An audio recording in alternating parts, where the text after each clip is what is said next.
দূরে একটা পাহাড়ের উপরে ইগলি একটি সুন্দর বাসা বানিয়েছিল। আর তার বাসায় ছিল তার খুব প্রিয় 4টি ডিম, যে ডিমগুলিকে ইগলি খুব যত্ন করে আঁকড়ে রেখেছিল। একদিন ওই উঁচু পাহাড়েও এলো একটা সাপ। তারপর ওহো, ইগলি দেখছি 4টি ডিম পেরেছে, খুব মজা হবে ওর ডিমগুলো খেতে। এখন আমার 4 দিনের খাবার জোগাড় হয়ে গেল। তারপর যখন ইগলি ঘুমাচ্ছিল, সাপটা আস্তে আস্তে এগোতে থাকে আর মনে মনে বলে, আরে ইগলি তো বাসার পাশেই ডিমের কাছে ঘুমাচ্ছে, আমি চুপি চুপি গিয়ে একটা ডিম চুরি করে নিয়ে আসি। কিন্তু ইগলি ঠিক তখনই উঠে পড়ে। আরে এই সাপটা এখানে, নিশ্চয়ই আমার ডিম খেতে এসেছে। তবে রে, তোকে এক্ষুনি মজা দেখাচ্ছি। আরে ইগলি তো উঠে পড়েছে, এবার তো পালাতে হবে। পালা সাপ চাচা, আপন প্রাণ বাঁচা। আর তাই কিছুদিনের মধ্যেই ইগলির ওই 4টি ডিম থেকে 4টি ছোট্ট ছোট্ট সুন্দর বাচ্চা বের হয়। বাচ্চাদের দেখে ইগলি খুব আনন্দ পায়। তারপর সে ভাবলো, আমার বাচ্চাগুলোর তো খিদে পেয়েছে, যাই নদীর ধারে গিয়ে মাছ ধরে নিয়ে আসি। তারপর সে সাপকে দেখতে পেল। আরে ওই তো সাপটা, সেদিন ওই আমার ডিম খেতে এসেছিল, আজ ওকে আমি খাবার বানিয়ে নিয়ে যাই। ওরে বাবা, এই তো ইগলি, নিশ্চয়ই আমাকে ধরার জন্য এদিকে আসছে, পালাও। সাপও পালিয়ে গেল আর ইগলি কোনো খাবারই পেল না। তাই সে বাসায় ফিরে এলো আর দেখলো তার বাচ্চারা খিদে চোটে চেঁচাচ্ছে। তখন সে মনে মনে বলল, আমাকে যেভাবেই হোক খাবার খুঁজতেই হবে, না হলে হয়তো আমার বাচ্চাগুলো খিদেতে মরেই যাবে। তারপর সে আবার খাবারের খোঁজে বেরিয়ে পড়ল। আর এদিক সেদিক খোঁজার পর সে একটি ভেড়ার পাল দেখতে পেল। সঙ্গে সঙ্গে ঈগল সেই ভেড়ার পালের দিকে এগিয়ে যেতে লাগলো। তখন ভেড়ারাও ঈগলকে দেখে ফেলেছিল আর তারা দৌড়ে পালালো। কিন্তু একটা ভেড়া চুপটি করে দাঁড়িয়ে কাঁপছিল। ভেড়াটাকে এইভাবে দাঁড়িয়ে কাঁপতে দেখে ঈগলের খুব অবাক লাগলো। তখন সে আস্তে করে গিয়ে সেই ভেড়ার সামনে দাঁড়ায়। সে দেখতে পায় ওই ভেড়াটা তখনই একটি সদ্যজাত বাচ্চার জন্ম দিয়েছে। ওই ছোট্ট ভেড়ার বাচ্চাটা দেখে ঈগল আর কিছু না ভেবে ঝপ করে ছানাটি তুলে নিয়ে বাসায় চলে আসে। আমার আদরের সোনামণি বাচ্চারা, আমি তোমাদের জন্য খাবার নিয়ে এসেছি, আর এটা খুবই সুস্বাদু। চলো এবার আমরা খাওয়া শুরু করি। ঈগলের বাচ্চাদের তখনো পর্যন্ত চোখ ফোটেনি, সেই জন্য তারা খাবার দেখতে পায়নি, শুধু মায়ের আওয়াজ শুনলো আর চোখ খুললো।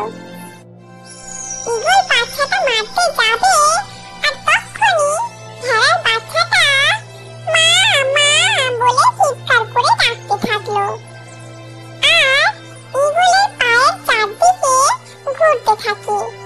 ওই বাচ্চাটার এমন ভালোবাসা দেখে ঈগলের মনেও মায়া মমতা জেগে উঠলো।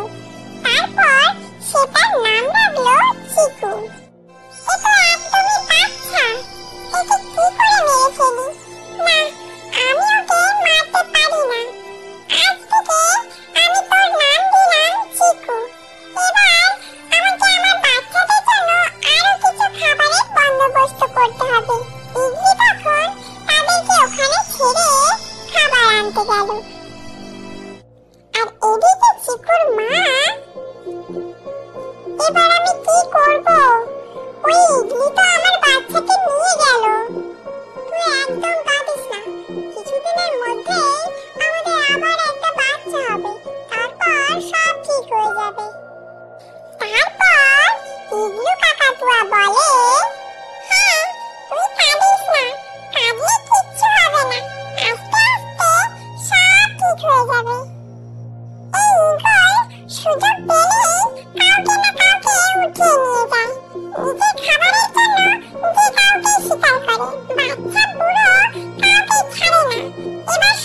না।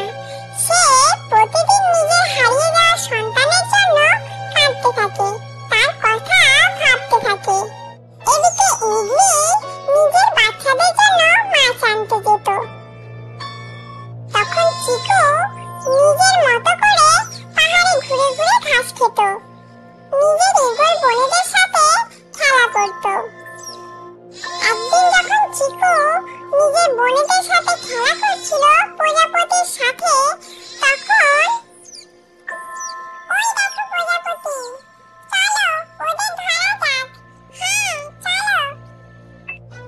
তখন বুকু শকুন তাকে দেখতে পায়। আরে বাবা রে, এটা তো ভেড়ার বাচ্চা দেখছি, দেখে আসি। এই গোলের বাচ্চারা, এই ছাগলের বাচ্চারা তোদের সাথে এখানে কি করছে?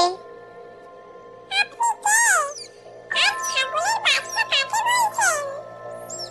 আমি হলাম বুকু শকুন, আর এটা চার পেয়ে ভেড়ার বাচ্চা। এটা তো আমার ভাই। এটা তো আমার কোনো ভাইটাই না, এটা ভেড়া, আর এখন এটাকে আমি খাবো। সরে যাও সবাই। তারপর বুকু শকুন চিকুর দিকে এগিয়ে যায়। ঠিক তখনই ইগলু সেখানে চলে আসে, আর দুজনের মধ্যে ভীষণ লড়াই হয়। তুই চলে যা এখান থেকে বুকু, তুই সরে যা ইগলি, আমি ওকে খাবো। ওরা আমার বাচ্চা, তুই ওদের খেতে পারিস না, তুই চলে যা এখান থেকে। ঠিক আছে, আমি এখন যাচ্ছি, কিন্তু আমি এই ব্যাটারে কিছুতেই ছাড়বো না। আমি ওকে খাবো, তারপর আমার শান্তি হবে। মা, আমি কি সত্যি একটা ভেড়া? হ্যাঁ বাবা, তুই একটা ভেড়া। এরপর ইগলি ওই ভেড়ার বাচ্চাটিকে সব কথা খুলে বলে।